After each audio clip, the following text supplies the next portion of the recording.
cette série. Donc, transfert d'énergie dans un circuit électrique, comportement global d'un circuit électrique.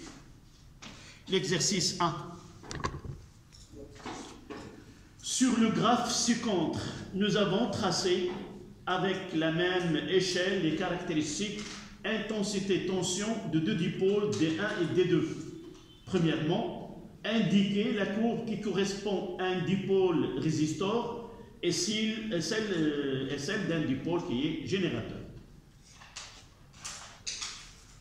Donc la première des choses, quels sont les trois dipôles que nous avons. Donc dans notre programme, on traite trois dipôles. Le premier, résistor. Et on fait un petit schéma tout petit, la CU, R et la CI. Donc c'est une droite qui passe par l'origine et là U est égal à R. C'est la loi d'Ohm.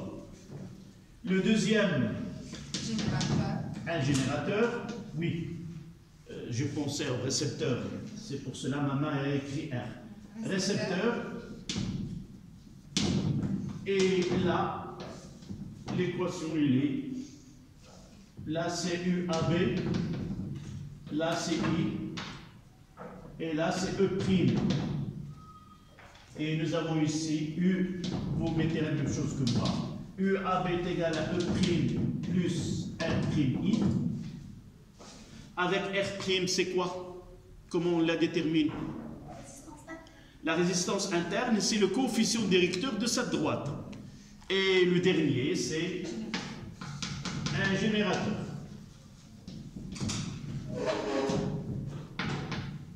Et voici, et de cette manière-là. Là, c'est UPN, et là, c'est I. Là, c'est E, la force électromotrice. Et nous avons UPN est égal à E moins R. Voilà les trois générateurs que nous traitons dans nos exercices.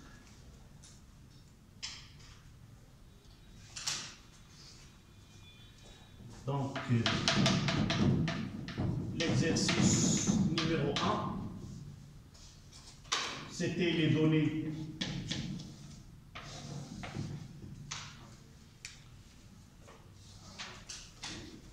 et je vais faire avec l'échelle.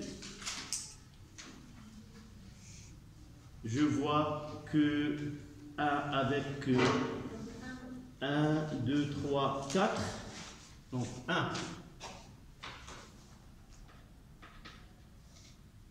1 avec 4, et là 2 avec 8. La CU et la CI en ampères, et là en volts. L'autre, c'est, je pense, c'est 12.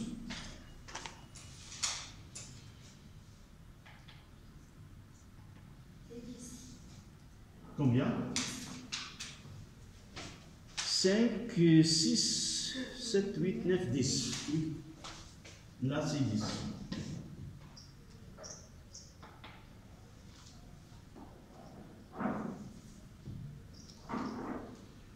Vous avez, avec échelle,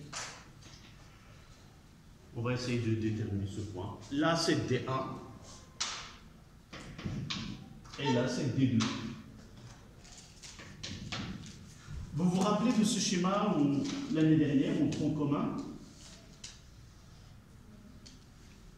Ça, c'est quoi? Ce point-là.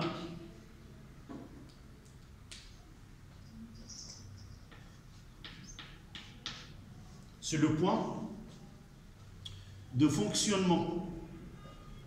Vous n'avez pas entendu parler, non. Vous n'avez pas tracé la caractéristique d'un générateur et d'un dipôle qui se trouvent dans le même circuit? Non. c'est l'occasion. Comment? Fonctionnement d'un circuit. C'est lorsque je branche un générateur avec un dipôle, il y a une tension entre les deux et il y a une intensité de courant qui doit être la même dans le circuit série qu'on peut déterminer avec. On verra l'exercice. Donc nous avons une étude qui est là, une courbe, et le côté théorique qu'on va voir par la suite. Donc comment répondre à la question ici? D1 est un résistor puisque sa caractéristique répond à la loi d'Ohm, U est égal à RI. Donc D1 est un résistor du fait que UD1 est égal à K fois I.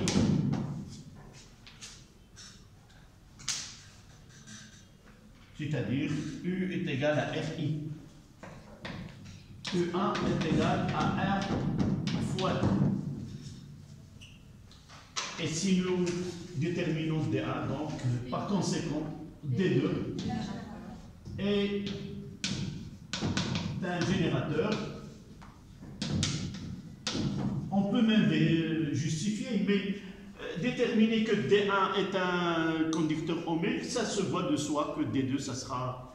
Donc c'est un générateur car, je peux utiliser car, UD2, et là, une CA moins, je mettrai CB moins AI. C'est une droite affine décroissante. Le coefficient directeur, il est négatif.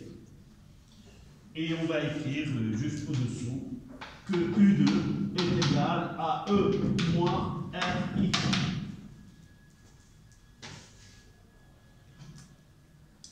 Voilà.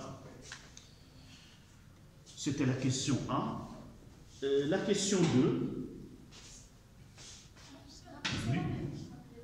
Rappelez. Pour chaque dipôle, la loi d'Ohm correspond. Oui, c'est ça. J'ai mis U1 est égal à RI et U2 est égal à E moins RI. Si vous voulez, on peut ajouter que E c'est la FEM et R la résistance interne. Si on veut faire un petit bonus, E et la FEM et R et la résistance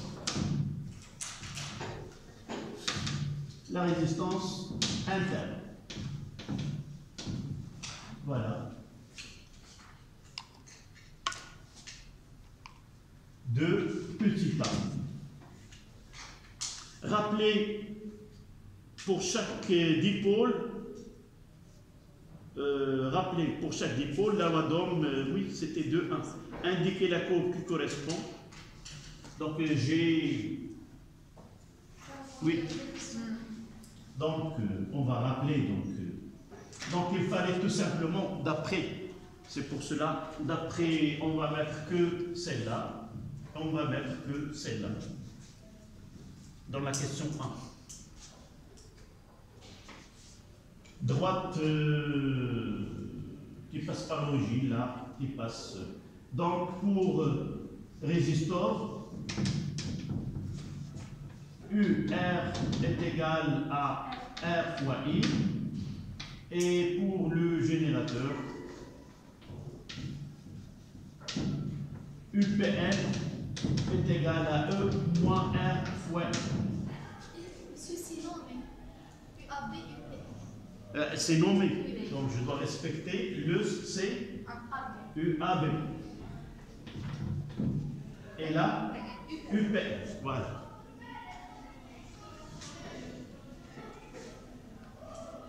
Donner le schéma de circuit permettant de tracer la caractéristique intensité tension de générateur.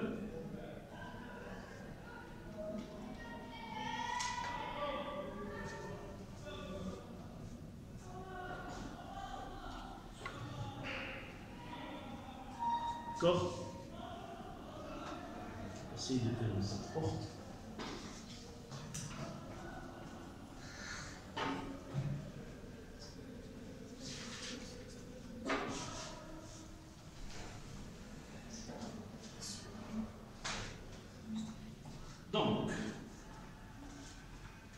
Oui, bien.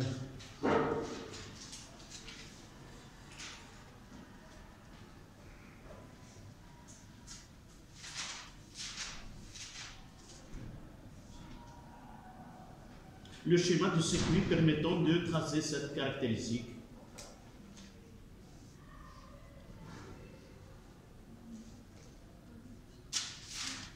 D'accord? Donc, pour tracer cette caractéristique des deux, nous devons varier soit l'intensité, soit la tension et déterminer notre grandeur.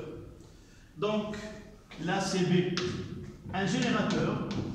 D'abord, on utilise un voltmètre pour lire la tension entre ces bornes. Là, c'est P. Là, c'est N. Là, c'est la borne positive et là, c'est le COM. D'accord? Et pour mesurer l'intensité, on utilise un ampèremètre. Et pour faire varier l'intensité de courant, on utilise quoi? Je sais pas si... Non. C'est pas si j'ai ici. On a...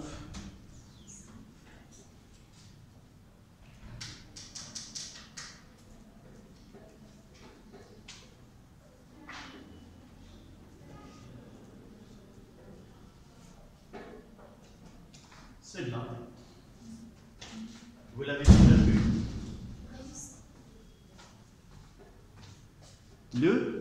Le rhéostat. Donc, là, ce qu'on appelle un montage potentiométrique. Avec ce curseur-là, là, c'est la résistance totale. Et en prenant ces deux bornes, celle-là et celle-là, je prends que cette partie-là. Donc, je peux varier la valeur de R et par la suite faire varier l'intensité de courant électrique. D'accord? Donc, ici, j'ai un rhéostat. Et de là,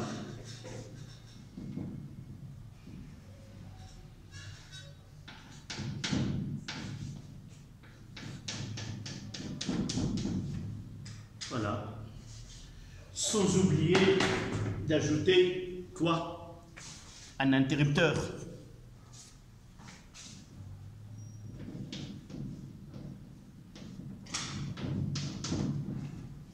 Donc voilà le schéma. Là, c'est un rhéostat.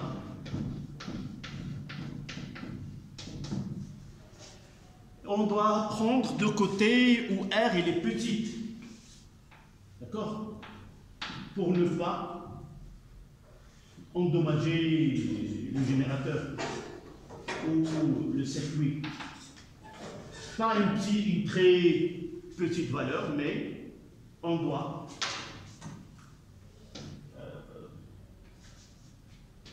Pardon, je dois faire l'inverse. J'ai dit pour ne pas endommager le générateur. Si nous prenons là, je dois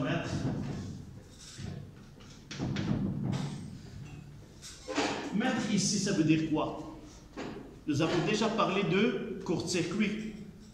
Si nous mettons le curseur dans cette partie-là, c'est comme on essaie de court-circuiter le générateur. D'accord? On a déjà parlé de ce problème-là. Donc, on commencera par là et éviter la région où R elle est petite.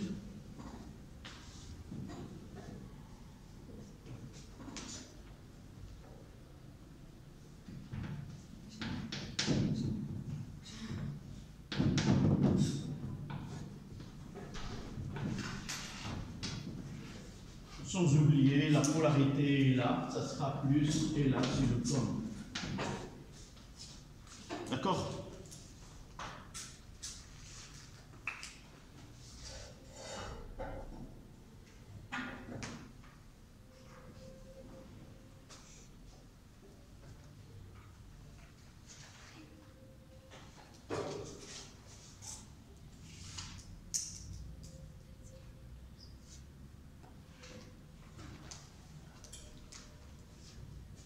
Et si nous voulons tracer la droite D1, qu'est-ce qu'on doit faire? Là, c'est D2.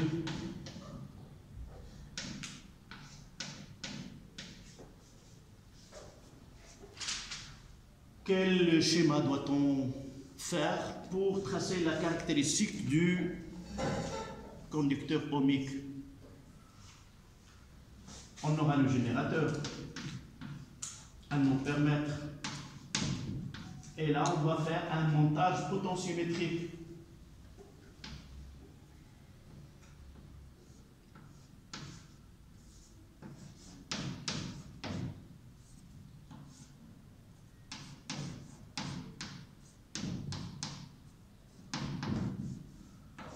Voilà. Là, c'est le rhéostat. Et là, c'est le dipôle D1. Il suffit d'ajouter un voltmètre. D'accord? Là, je vais le tracer un peu plus.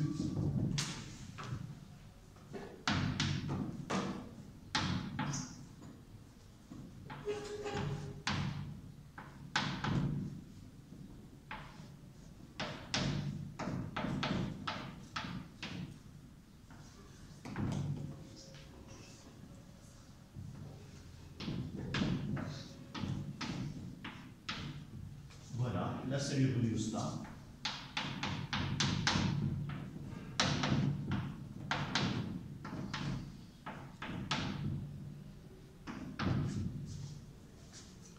Là, ce qu'on appelle le montage potentiométrique.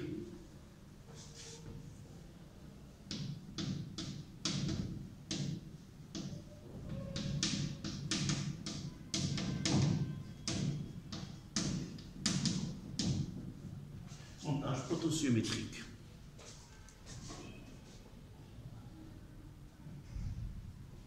On fait varier à l'aide de curseur C. Là, on lit l'intensité et la tension.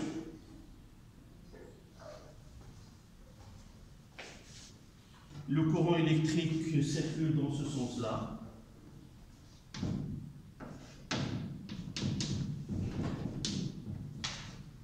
Donc la tension entre les bornes c'est UAB.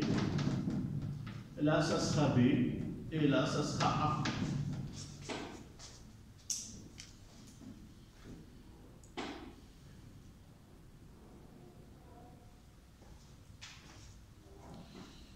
La dernière n'a pas été demandée, mais on peut la voir.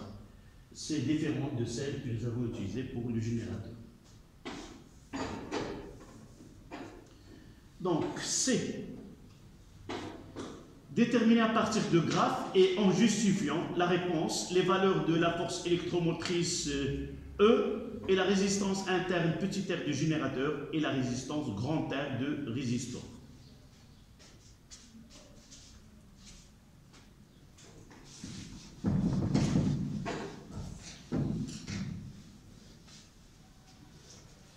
Là, c'est la question 2C. Voilà. On commence par le dipôle D1.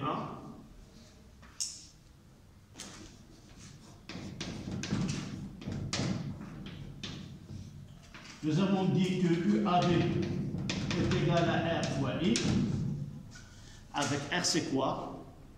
C'est le coefficient directeur de la droite. Donc R est égal à une tension U2 moins U1 sur I2 moins I1. On prendra celle, par exemple, 5, plutôt même 1, avec 4.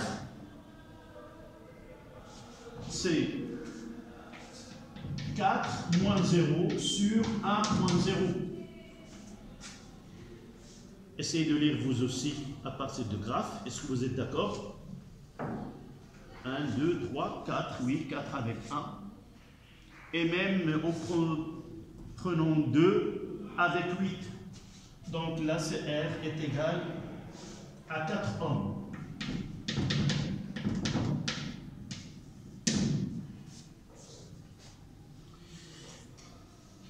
Là, j'ai pris ce point-là. 4 moins 0 sur 1 moins 0.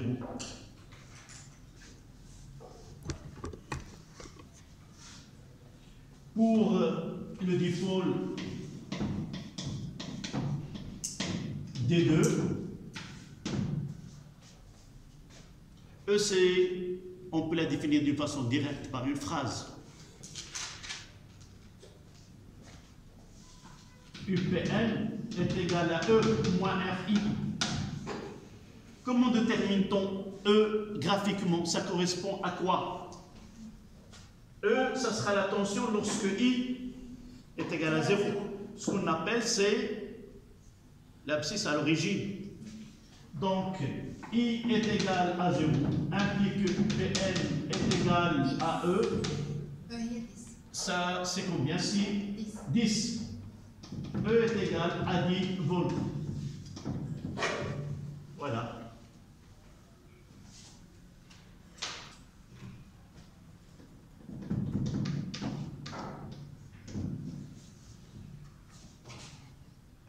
Pour R,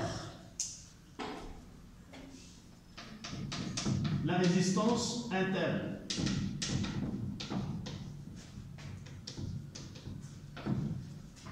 On peut mettre R, c'est moins R est égal, on met la valeur absolue.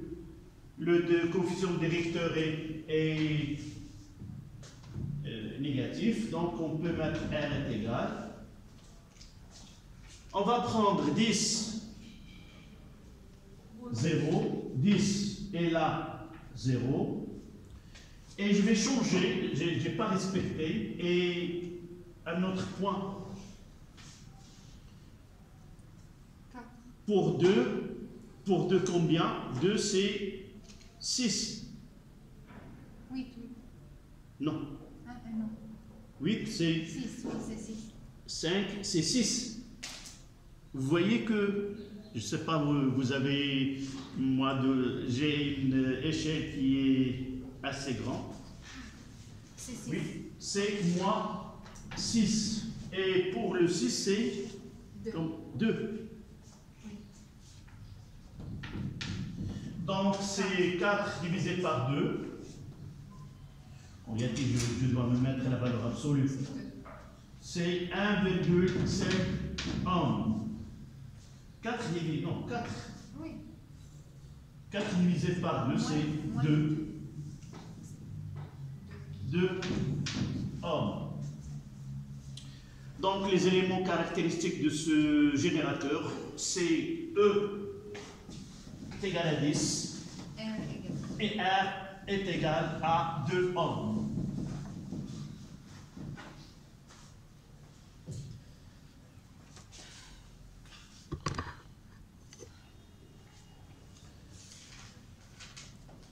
Calculer l'intensité de courant électrique ICC. Là, la question, c'est calculer et non pas déterminer graphiquement. Il y a deux façons d'arriver à ICC. Là, soit vous faites le prolongement par continuité de la droite et ICC, il est là. Mais dans l'exercice, ils ont dit que calculer. Donc là, c'est la question 3. Donc, ICC est déterminé. Déterminé soit graphiquement,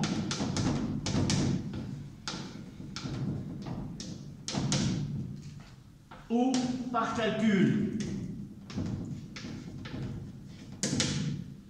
Donc, graphiquement, c'est celle-là, ICC. Et par calcul, comment? C'est relier la borne P avec la borne UPN est égale à 0. AE moins RI, CC est égal à 0. Et vous voyez ce point. Les coordonnées de ce point, c'est la tension est égale à 0 et I est égal à ICC. Donc ICC est égal à E sur R. 10 divisé par 2, c'est 5 ampères. Si vous essayez de prolonger sur le graphe, vous allez trouver, c'est simple. Faites attention aux questions posées. Si on vous demande de calculer, il faut utiliser une relation mathématique. Si on vous demande de déterminer graphiquement, il faut recourir au graphe. Quatrième question, on réalise un circuit en branchant ce générateur aux bornes de ce résisteur de résistance R, petit a, que représente, petit a représenté le schéma de circuit. C'est 4, petit a. Donc, nous l'avons déjà. Là, c'est le générateur. Et là, c'est le...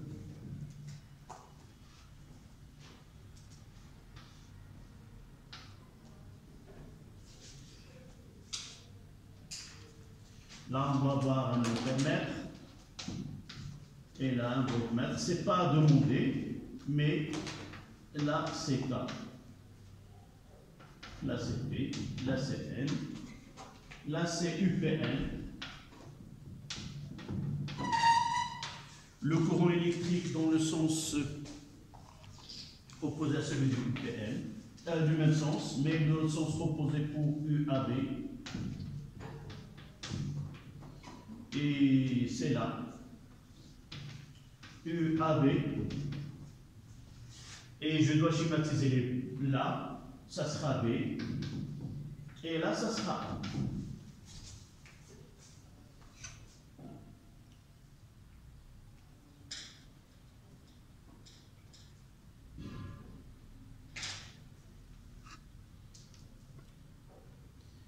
Ça, c'est la question A. La question B, c'est montrer que l'intensité de courant dans le circuit est donnée par I est égal à E sur R plus petit r. Là, nous avons deux chemins à suivre pour arriver à cette expression. Soit à partir d'une loi, soit à partir d'une relation d'additivité des tensions, ou ce qu'on appelle la loi des mâles. Donc, oui? On peut dire que I est égal à la somme des forces électromotrices, Oui. moins la force électromotrice des résistors sur la somme des résistances. La résistance totale, à condition que le circuit soit...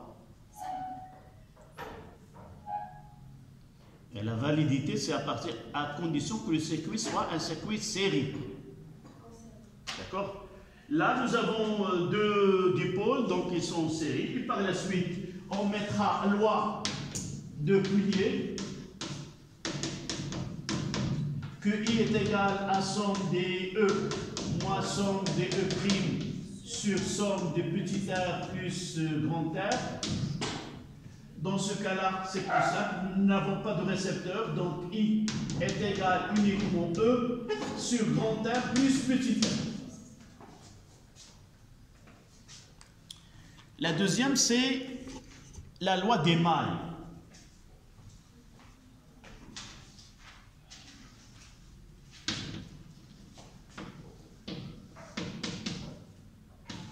En arabe, qanoun al-halaqa.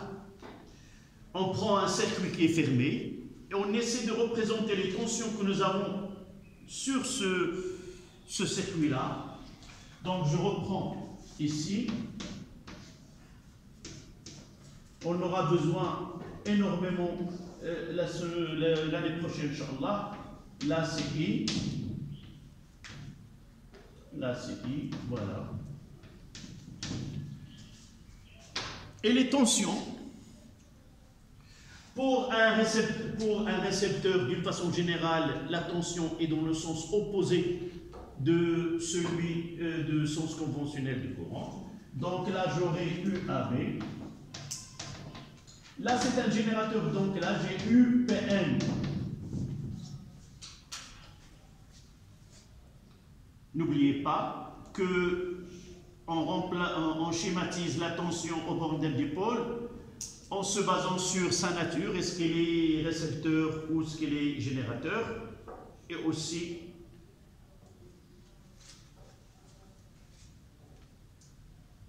ce qu'on appelle la convention récepteur ici pour R et la convention générateur pour le générateur.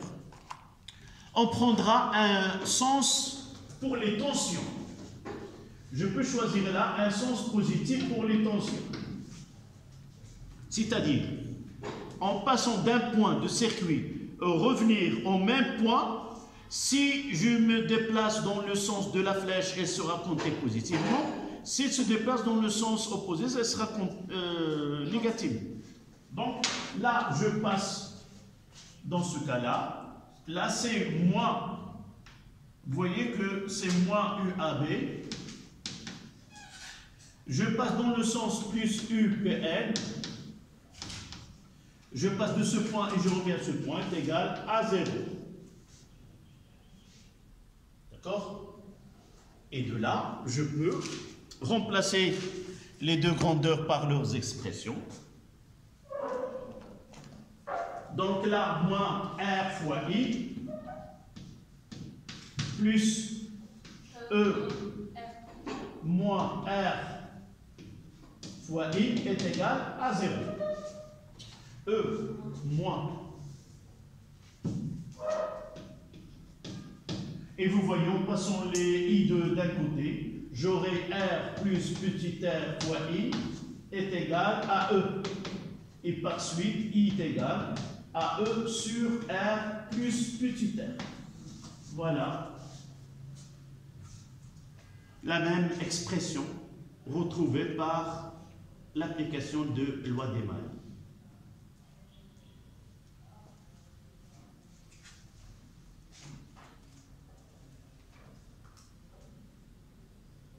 La dernière question, c'est montrer que I est égal à 1,66, presque 1,7. Oui, juste application numérique, où là, il y a aussi deux façons d'arriver à cette valeur. Ce que je viens de dire au début, c'est le point de fonctionnement. Si j'ai dipôle et je veux connaître le point de fonctionnement, je peux tracer la caractéristique du premier, la caractéristique du deuxième, et je peux connaître à l'avance quel est le point de fonctionnement, c'est-à-dire quelle est la tension et l'intensité qui sont dans ce circuit, et connaître à l'avance est-ce qu'il sera endommagé ou non. D'accord? C'est pour cela, vous pouvez revenir à voici le point de fonctionnement. Donc, I, on peut les déterminer, même les deux tensions, on peut les déterminer de deux façons. Voilà la projection.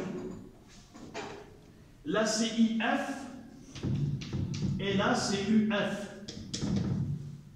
C'est l'intensité et la tension de fonctionnement du circuit. C'est-à-dire, si je réalise ce circuit-là, je vais mettre un ampèremètre dans le circuit, je vais lire cette valeur-là. Et si je mets un voltmètre aux bornes de résistor, je lirerai la même valeur que celle. On va essayer de vérifier. D'accord? Donc on commence par la méthode classique qui est le calcul. Donc I, ça c'est la question C. I est égal à E sur R plus R, qui est égal à 10 divisé par 2 plus 4. 2 plus 4, c'est 6. C'est 1,66. 1,66 ampères. Et si nous essayons de connaître la tension UF, là c'est IF, ça sera R fois IF, qui est égal, R c'est combien? C'est 4. 4 fois 10 divisé par 6.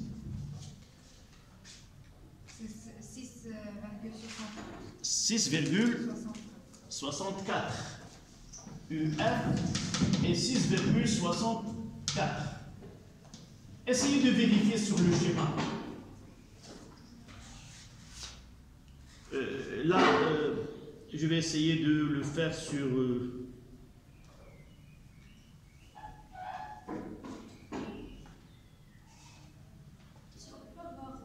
Oui, mais tu peux approcher ici. Essaye de le lire là. Oui. Si tu peux passer... tu peux l'encadrer. Tu fais la projection. Oui. C'est entre... Là, ici. À quelle division? Tu peux lire les divisions. 1, petite division. Vous voyez qu'entre 1 et 2, combien il y a de tirés? 5, c'est-à-dire chaque division de 0,2. Donc j'aurai là entre 1,6 et 1,8. Ça dépasse un petit peu. D'accord? Et de même, tu peux lire la tension ici. Oui, voilà. Donc, dans ces deux questions, essayez d'être vigilant face à la question. Calculer, vous avez le choix, c'est déterminer graphiquement, en se basant sur le graphe déterminé, vous n'avez qu'à lire. Parfois, si vous n'arriviez pas à déterminer la valeur exacte, vous l'encadrez. Vous dites que I est entre 1,6 et 1,7, ou 1,7 et 1,8, ou comme ça. Donc, même au baccalauréat, on accepte que la valeur soit encadrée, mais essayez de serrer l'encadrement de cette valeur-là. D'accord? Voilà. Essayez de voir quel exercice on peut traiter sur cette...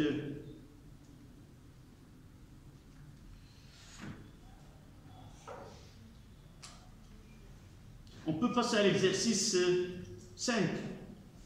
C'est un peu... On n'a pas assez de temps. Donc on choisit celui qui conviendra avec notre temps. D'accord. L'exercice 2, le suivant.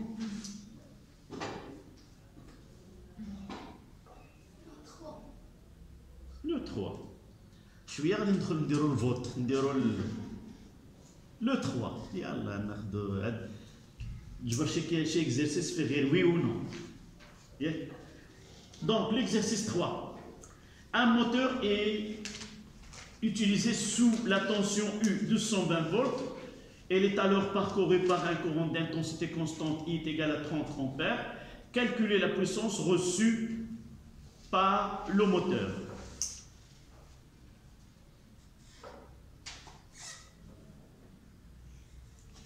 Donc, la puissance reçue par le moteur, c'est quoi? Généralement,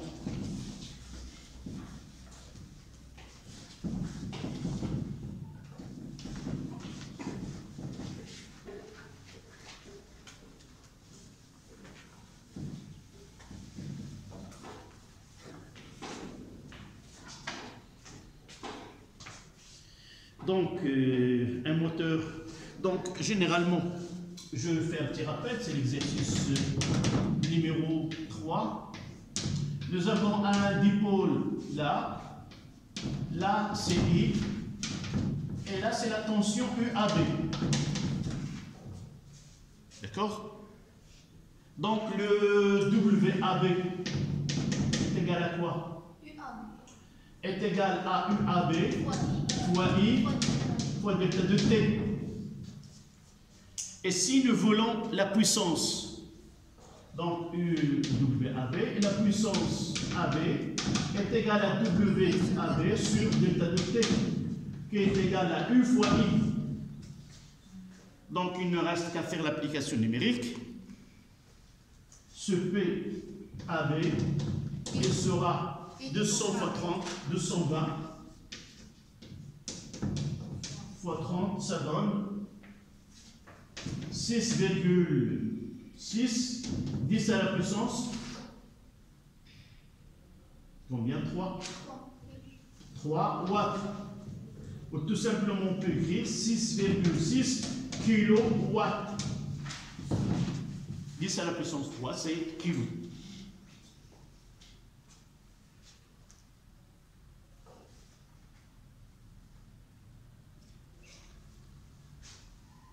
La question 2.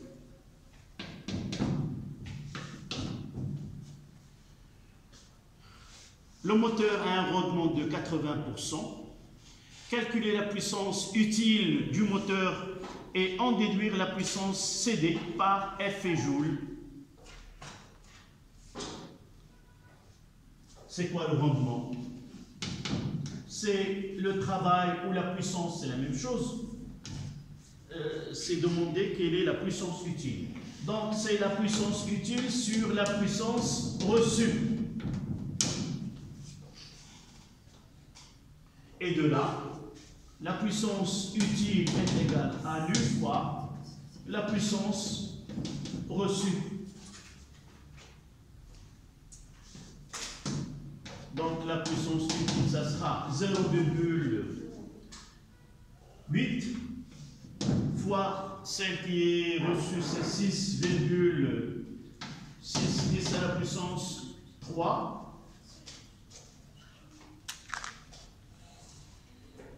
Donc 6,6 C'est 5,28 fois 10 à la puissance 3. Fois 0,8. C'est 5,28, 10 à la puissance 3.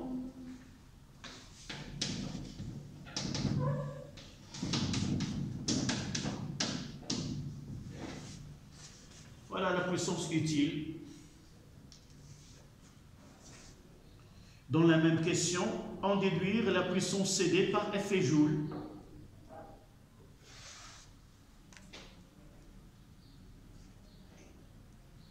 Le bilan énergétique, c'est quoi pour un moteur? C'est la puissance reçue par le récepteur est égale à quoi? Est égale à la puissance utile plus la puissance de joule. Donc toute l'énergie, une partie elle est convertie dans une énergie autre que la chaleur, l'effet joule. Donc la puissance de joule est égale à la puissance reçue moins la puissance utile. Donc la puissance de joule c'est 6,6 moins 5,28 le tout à la puissance 3.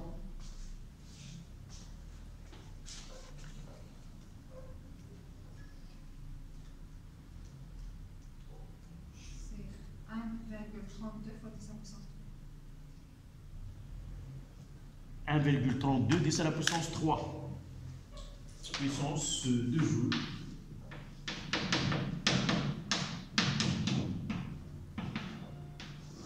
Voilà, l'énergie perdue sous forme de chaleur par effet joule.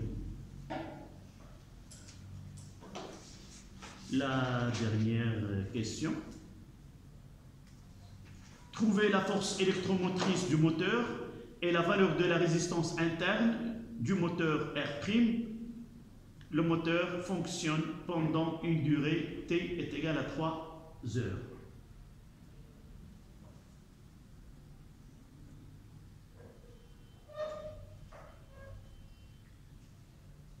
Donc nous avons deux formes d'énergie. La puissance utile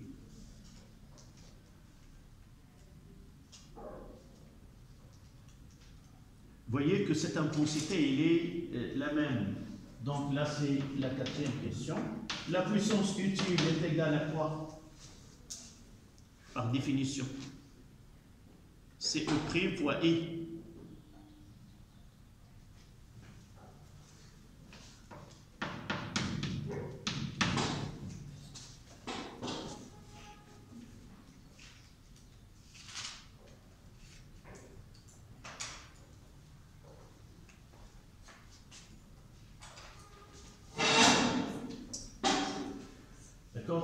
Et de là, on tire que E' est égal à la puissance utile divisée par I. Si vous revenez à l'exercice, vous trouvez que pour l'intensité, elle est donnée avant les questions. D'accord? I est égal à 30 n'a pas été donné à la question 1 ou 2 ou 3 que nous n'avons pas le droit d'utiliser. Mais dès le départ, un moteur est utilisé sur la tension U 220 volts et alors parcouru par un courant d'intensité constante est égal à 30 ampères. Donc, ces deux données, on doit les utiliser dans toutes les questions si nous avons besoin. Monsieur, Oui. la puissance, c'est en joule. Ah oui, en watts. Évidemment. Là, en watts, là, ici en watts, d'accord. Ça y est. Alpha la règle. Vers la fin de la séance, les compétences et la concentration, ça diminue. Mais pour vous, vous êtes jeune, vous n'aurez pas ce... Donc je remplace. La puissance utile, c'était 5,28. 10 à la puissance... Ce que j'ai fait ici. Oui, c'est quoi? Oui. 5,28 fois 10 à la puissance 7. Oui. C'est 5,28 10 à la puissance 3 divisé par 30. Quelque chose qui... Alors, on va voir combien ça donne. 175. C'est 176. E prime 176 volts. Quelque chose qui est là, on travaille avec des tensions qui sont très grandes, 220 volts, et des intensités qui sont très grandes. Nous avons l'habitude de travailler avec des 1,5 comme FEM ou... D'accord? Maintenant, pour la résistance, la dernière question.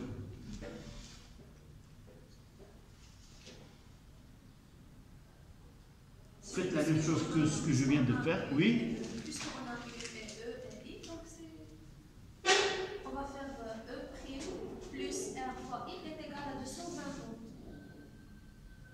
Et oui, nous avons déjà celle-là. On va faire les deux méthodes. Et si nous utilisons la puissance de joule, c'est quoi? C'est quoi? C'est R fois I au carré. Pardon, ça c'est pour de point de vue énergétique, il faut connaître, si nous, je vais essayer de le faire à partir de point de vue énergétique. Ce RI au carré, d'où je peux l'attirer? La plus simple, c'est celle que tu viens de dire. Nous avons eu AB est égal à quoi? A E prime plus R prime fois I. D'accord? Et on aura R prime est égal à quoi? C'est UAB moins E prime sur I. Je veux par la méthode énergétique. Donc l'énergie perdue par la puissance de joule AB plus la puissance utile de AB est égale à la puissance AB reçue.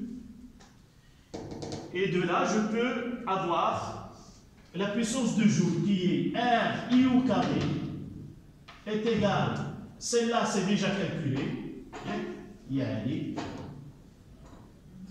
la puissance utile c'est 5,20. Tu as des grosses 5,6 vers 5,28 fois 10 à la oui, puissance. j'aurai celle-là, c'est 6. Yeah. Oui. 6,6 10 à la puissance 3 moins 5,28 10 à la puissance 3. Et pour avoir R, je dois diviser par I au carré. Essayons de vérifier, est-ce qu'on aura la même valeur des deux. Et on s'arrêtera là. Donc, on fait l'application par cette méthode. C'est 220 moins 176 divisé par C'est 30. C'est 1,46. oui, 47. 47. Et de là. Oui, c'est la même. C'est la même. J'ai calculé ça. Ça donne divisé par 30 au carré. Oui, 1,45. Est égal à 1,45. Voilà, homme. Voilà, merci pour le suivi et pour l'assistance dans le calcul et le contrôle des valeurs numériques sur lesquelles je peux me tromper, et même les unités. Voilà.